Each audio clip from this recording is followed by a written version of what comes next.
So this is how a dumb Canadian person with lack of education would deal with the problems in Canada. That's jokes. Small problem number one. Trans people sports. You want to hear my solution to this fucking thing? Okay.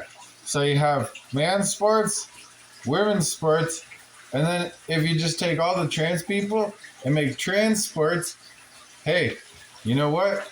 Then you got three fucking categories. You put the men trans people and the women trans people in there. Problem fucking solved. Period. End of story. Problem number two. How to identify a trans person. Well, this one's for the trans people specifically. You can wear a fucking tag that says, I'm fucking trans, or you can stop giving so much shits about it because it doesn't really fucking matter. I'm a convicted fucking felon, but you don't see me walking around with a fucking tag saying, hey, I'm a criminal. Do ya? Alright, so here's a fucking real problem. How to make food more affordable in Canada. So, just like fucking everyone's been saying, it's gonna start at the fucking pumps. You're gonna lower the costs to the fucking farmers. Farmers specifically. Lower theirs so they have no taxes on their fucking fuel for their tractors. Therefore, providing more food for the grocery stores. Therefore, lowering the costs all around. Alright, now here's how you lower the cost of living. You ready? Listen up. Instead of making fucking houses that fucking only rich people can live in, or only rich people want to fucking live in, how about you make more affordable housing? And I don't mean affordable as in like, hey, it'll be more affordable for me to use all my buddies to build this house, as opposed to, hey, I just need to build a house that people will enjoy living in. For example, a lot of people would enjoy living in this kind of house, as opposed to this kind of house.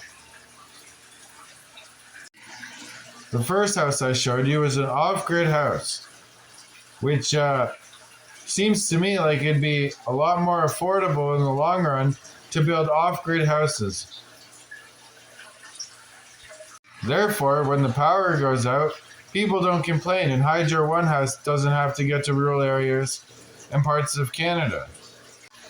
I've already proposed this to Canada through email or whatever the fuck.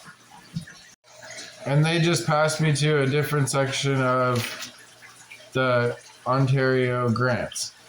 So if anyone knows how to go about getting investors for a project like this, let me know. If Canada has so much access to Crown land that they're absolutely doing nothing with, if it's not taken and it's under the Crown's fucking jurisdiction, they can move whatever company they want in there, process their own wood on site, and then they can also build using that processed wood they used on site.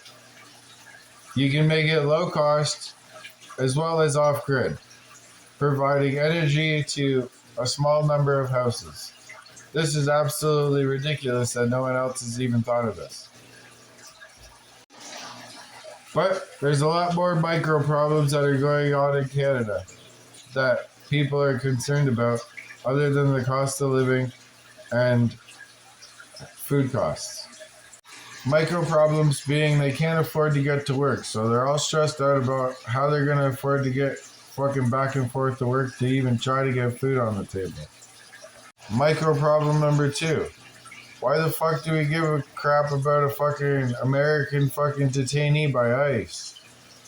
Things will be sorted out in their due diligence. Micro problem number three. Why does it actually give a fuck what color you are, what race you are, or what religion you are? Are we not all people trying to live on this earth or coexist together?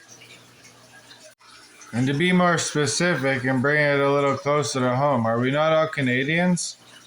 So if you moved here as an immigrant to Canada, would you not want to be part of the Canadian culture? as opposed to bringing your culture that you left here with you? Just a question. I'm not saying you can't have the right to your own culture and your own religion and stuff, but I don't think Canada needs to change its rules and laws just because a certain group or groups want to make rules based on their laws and their religions and stuff based in their own country. So therefore, if you move to Canada and you're trying to change our laws and rules and religions and whatever else is they're trying to change, right? I ask you why. Why would you leave your own country if you liked your rules and stuff there? It just doesn't make sense to me. Is there some beneficiary gain by coming to Canada specifically? Just let me know in the comments down there. So, for all those little micro problems, there's another micro problem that exists. People also discriminate on what people want to do with their own lives.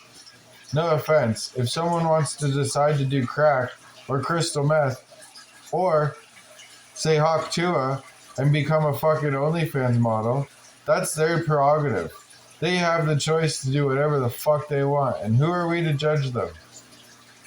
I'm gonna urge everybody in the whole fucking wide world, before they discriminate before another person, they should probably take a look at themselves. There's probably about 20 million things that people could discriminate about you. You're too tall, you're too short, you're too fat, you're too skinny, you're too hairy, you're not hairy enough, you're balding, you're not balding. See what I'm saying? Anyone could do it.